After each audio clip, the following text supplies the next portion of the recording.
Uhali gani ndugu mfuatiliaji wa channel hii, nipo hapa kukupa hints chache zinazohusu mambo ya kimichezo.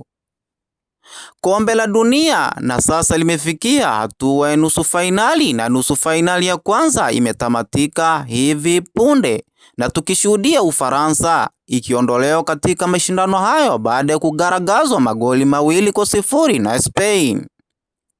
Spain ilipata goli lake la kwanza katika dakika 22, na goli hilo lilitokea baada ya Lamine Yamal kufanyiwa madhambi, na goli hilo lilipigwa kwa mkwaju wa penalty. Spain wakaona goli moja halitoshi, wakaongeza goli la pili katika dakika ya 58, na goli hilo lilipigwa na Paul.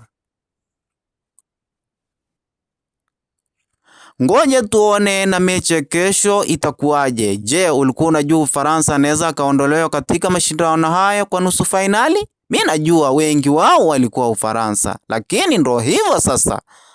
Matokeo hayatabiriki bwana. Wale wanaobeti wanajua.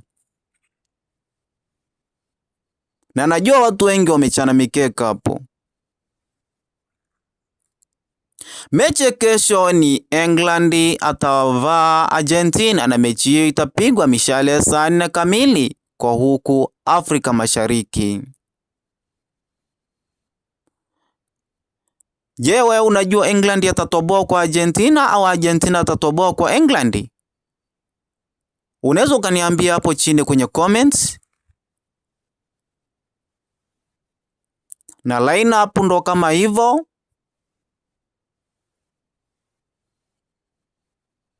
Yaani mfumo utakuwa kama hivi, lakini unaweza ukabadilika kidogo, maanake watu wanaoingia kwa mfumo huwa wanajibadilisha ndani kwa ndani ya uwanja.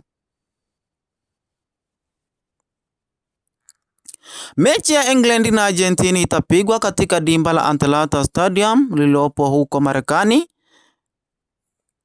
Lakini vile vile kuna majeruhi kadhaa kama Henderson, huyu ni majeruhi suspended, ni konsa. Kwa Argentina hakuna. Bila shaka umependa video hii. Kama umeipenda video hii, like video hii, lakini nakukumbusha kitu cha muhimu zaidi, ili usunapitwa na habari mbalimbali za kimichezo, gusa neno subscribe. Lipo chini tu ya screen ya video yako unapoangalia hapa. Tutakutana kwa wakati mwingine.